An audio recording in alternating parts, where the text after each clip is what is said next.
Okay. Thank you, Dan. Today I will introduce our fast graph random walker engine. And this is joint work by the researchers from Tsinghua University, Stanford, QCRI, and for Paradigm. So what is graph random walk? Its input includes a graph and a set of walkers placed at their starting vertices.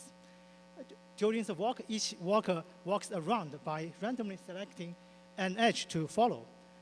This will last for a given number of steps or till given termination conditions.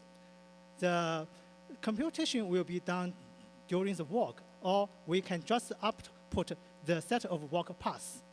So this is an intuitive way of extracting information from graphs. It can be applied in many applications, including graph embedding, graph neural network. And last year alone, over 1,700 papers were published on graph walk, random walk. And it's routinely used by many companies. Listed here are just tech companies, and it also used to be used by other, such as pharmaceutical or financial industries. Let's first look at the different types of random walk algorithms. Take this input graph, and let's zoom into this small area with 6 vertices.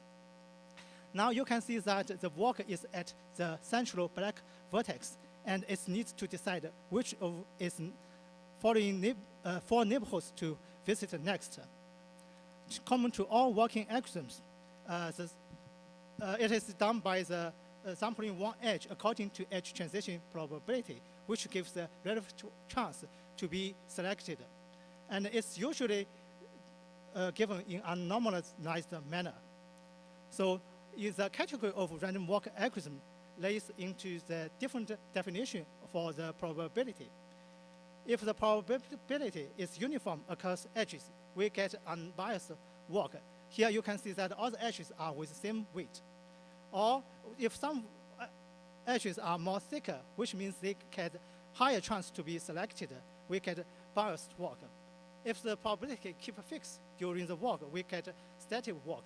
Otherwise, we can get dynamic walk, which means the probability changes during the walk or depends on different walkers. Here at the same vertex, the blue walker see a very different picture than the green one. Last, if the probability involves no information about the walking history, it is a first order. Otherwise, it is high order. Here you can see that the brown walker needed to remember last 2 stops, and it is a third order walk. Let's take 2 concrete examples. On the left, we have deep walk, a simple algorithm on weighted graph. So the edge transition probability can simply define as the edge weight. The probability bars at this black vertex corresponding to its edge thickness. The weights don't change, and the walking history doesn't matter. So the deep walk is biased, static, and first order. On the right, we had node to vec, with the edge transition probability defined as a product of the edge of weight and this alpha value. The equation shows that there are 3 cases for alpha value. Number 1, it depends on the other end of the edge. So number 1, this is the last stop, which is a green vertex. And number 2, there's an edge between it and its last stop, which is a yellow vertex. And number 3, all other cases, which are the purple and the pink ones. P and Q are constant hyperparameters to control the preferences among these 3 cases. Take an example. We set P with 0.5 and Q with 2. The transition probability looks like this. So it strongly favors the return edge back to green vertex. It creates a walker in favor of stay in the current neighborhood instead of escaping to new territories. So node to vec is biased, dynamic, and second order. You can see that edge sampling is essentially the bulk of work. So existing work dealing with dynamic walk spend a lot of time on edge scaling to recompute the edge probability distribution. So some implementations try to save the time by pre-computing and catching all possible transition probabilities. However, this is not possible for larger graphs. For example, for Twitter and the European Union, the origin size of graph size is about 22 gigabytes and 70 gigabytes. But if you pre-compute all the possible transition probabilities, it consumes, for node 2 vec, it consumes 1,000 terabytes. So that is really not affordable.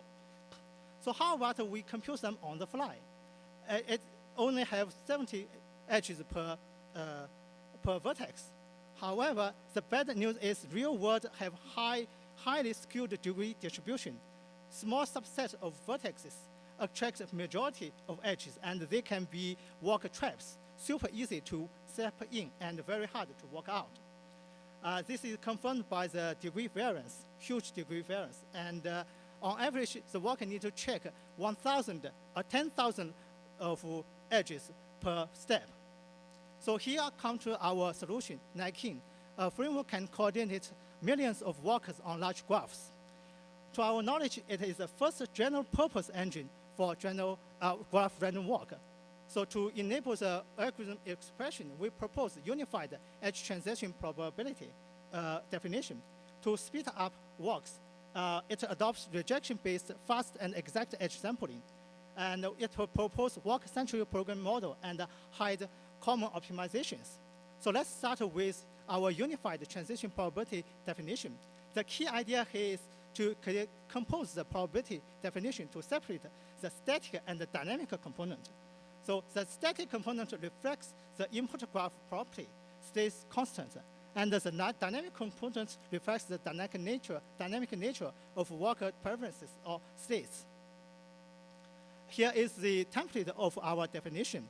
It contains 3 components. The last component, the extension component, defines the termination condition and quite straightforward. So let's focus on the other 2. Take our previous example, the deep walk, the static algorithm. You can just set the static component as the edge weight and a trivial dynamic component. For the node 2 vec, you can set the dynamic component as alpha value, as it depends on the both graph topology and the walk history. And still, you can set the static component as the edge weight. For the static walk, you can do edge scan only once at the beginning of the run, followed by quick sampling. KnightKing adopts the existing solutions. One option is inverse transform sampling.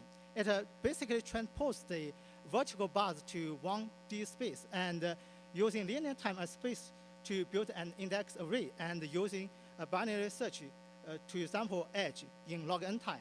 And you can also use alias method. It still needs linear time and space to build alias table, but this time you can sample edge in constant time. However, you cannot do this for dynamic walks because these data structures need to be continuously reviewed. However, do we really have to go through all the edges to sample one? The answer is no. Here comes to our major optimization of KnightKing, reject-based sampling. In other ways, you need to survey all the edges, plug one with appropriate probability.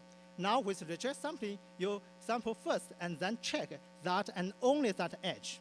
Here is actually how it works. So this is the probability distribution. All you need to do is put an envelope function to cover all edges. You can just set the up bound of the probability to make a 2D sample area. You can think this as a rectangular dartboard. Each sample is through a dart to this dartboard. If it misses all bars, the sample is rejected. The walker has to through again until it succeeds. Then the walker transfers the accepted edge. Intuitively, the probability of the edge being sampled is equivalent to the relative height of their bars. Performance-wise, this will effectively reduce the sample overhead from linear scan to constant level. It can also beautifully incorporate the static component. You can use the static component to define the width of the bar and the dynamic components to determine the height of the bar. Then you can use ITLs or latest method to do X sample and reject sampling to do Y sample. It is not hard to see that the performance depends on the efficiency of the dartboard. The tighter the envelope, the smaller the white area, the fewer trials we have. The bad case is very few tall outliers may push up the entire envelope. KnightKing has its optimization called folding. Optional APIs is used to identify the transition probability outliers. Then you can do something like this. Cut the outliers, put the cropped segment to the right side of the board as appendix area.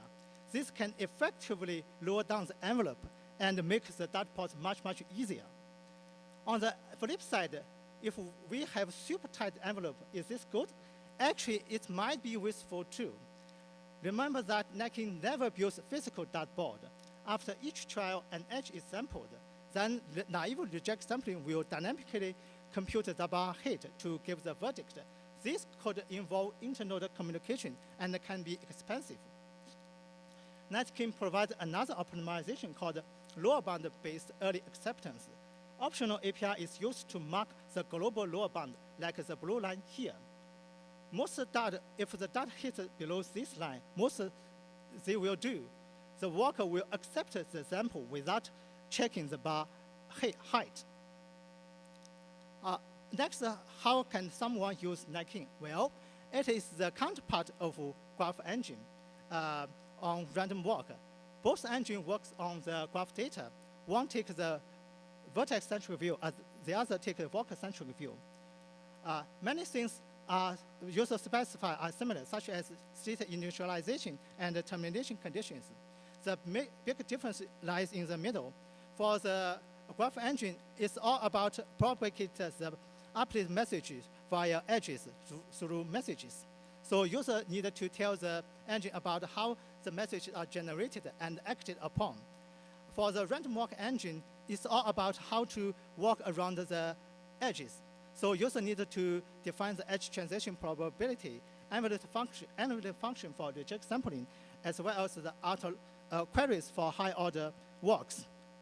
Both engines can hide detailed system design and implementation.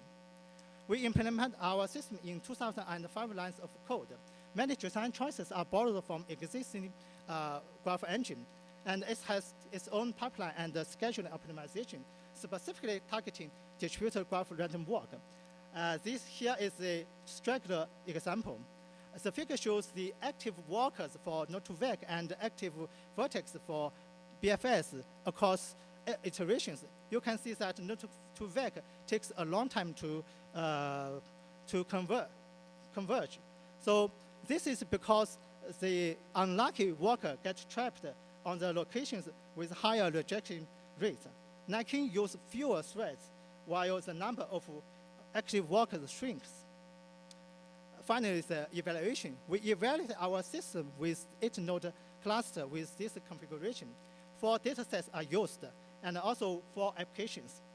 Since it is the first random walk engine, it is hard for us to find a system to comparison. Therefore, we implement a pariah sample method with full edge scan on Gemini, the state-of-art graph engine. Actually, Gemini can significantly outperform existing available single axon random walk implementations. Here is the overall result. The table shows our 4 test data sets. The blue bars are with Gemini, and the orange bar with KnightKing. On the left, we have deep walk, which is static axon, where the rejection sampling is not needed. But you can still see the significant performance improvement. This comes from the KnightKing's design and implementation. For example, the walker-centric task scheduling. On the right, the node2vec reject sampling make a huge difference, force us to use log scale. By removing the edge scan at each step, the walker can run much, much faster. More importantly, we can try to avoid being trapped by the hotspots.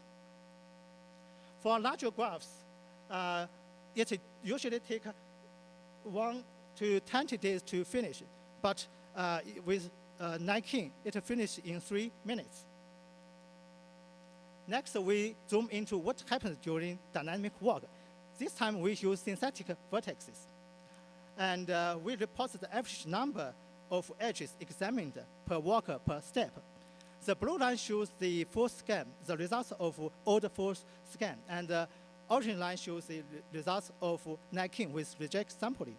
On the left, we set the graph with truncated power law distribution on the edge degree with increasing upbound. In other words, we are making the small number of hot spots hotter and hotter. As expected, the full scan mode has faster growing overhead. On the right, we set the graph with uniformly generated edges, but we insert a few 1 million edge vertices. So it is amazing to find out that how the full scan method can be screwed up with just 2 such walker traps. In both cases, KnightKing is resilient to such topology hazards. And it's our outlier and acceptance optimization makes the KnightKing can check not 1, but 0.8 edges per step. In conclusion, there are 2 main takeaways from this work. The first is dynamic high-order works are not as expensive as people previously believed. It can be done in very efficient without losing accuracy. Another takeaway is there should be general purpose random fork engine, just like we have a graph engine. KnightKing is available at the GitHub, and you are welcome to try it. Thank you.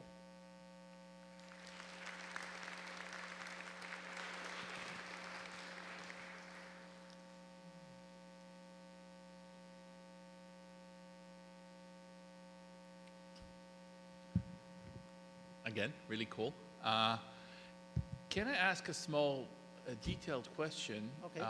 If you may go back to the slide where you explained the dartboard sampling technique, where you said that the existing technique has linear complexity in the number of adjacent edges, but the dartboard technique is a 1. But This one, right? yeah, here. Mm-hmm. But don't you need for each sampling trial to see if the dartboard hits any of these edges, any of the bars? Mm-hmm. Shouldn't that be at least log n or something like that? Okay, so firstly, you will need a random number generator to pick 1 edge, right? So this is constant. And next, you need to generate a random number from 0 to the upper bound. Then you will know whether your dart hit the bar or not. This is still constant because you can fetch the data from the graph, the weight, or you can dynamically calculate the current transition probability. So I guess is this written in the paper? Yes, it's right. in the paper. Thank you.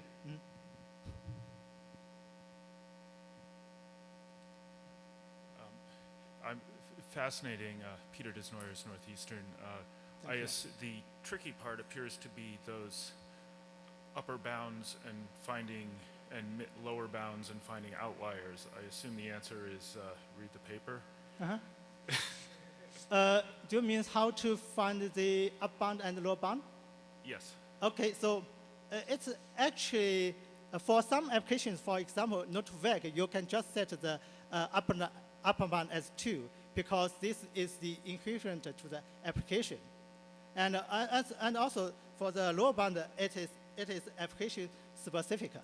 Okay, so if you do not know the up bound, you can use a loose up bound, but you may try more times.